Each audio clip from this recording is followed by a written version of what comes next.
Depuis le début de l'offensive du régime syrien lancée il y a 3 mois contre la province d'Idleb, le bastion rebelle et djihadiste est la cible de bombardements continus qui n'épargnent ni les écoles ni les hôpitaux. L'offensive du régime de Bachar el-Assad, appuyée par l'aviation russe, a provoqué une catastrophe humanitaire avec l'exode de 900 000 personnes selon les Nations Unies. Plusieurs centaines de civils auraient également été tués selon l'Observatoire syrien des droits de l'homme, dont plus d'une dizaine cette semaine, parmi eux plusieurs enfants.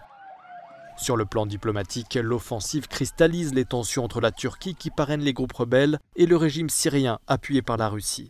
Mercredi, le président Erdogan a sommé le régime de se retirer d'ici la fin du mois de certaines zones d'Idleb où des postes d'observation turcs sont encerclés par les forces de Damas.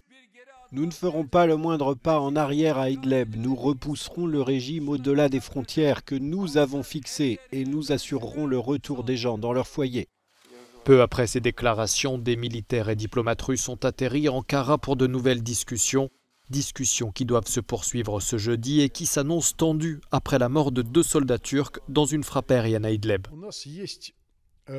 Nous avons des revendications mutuelles avec Ankara. Nous pensons que nos revendications sont légitimes.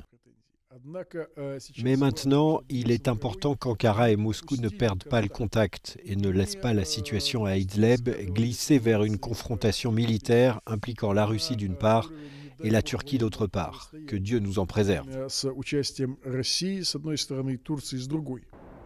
Le chef de l'ONU est pour sa part pressé par plusieurs pays du Conseil de sécurité d'en faire davantage pour obtenir un cessez-le-feu dans la province d'Idleb, où le temps presse, notamment pour les déplacés.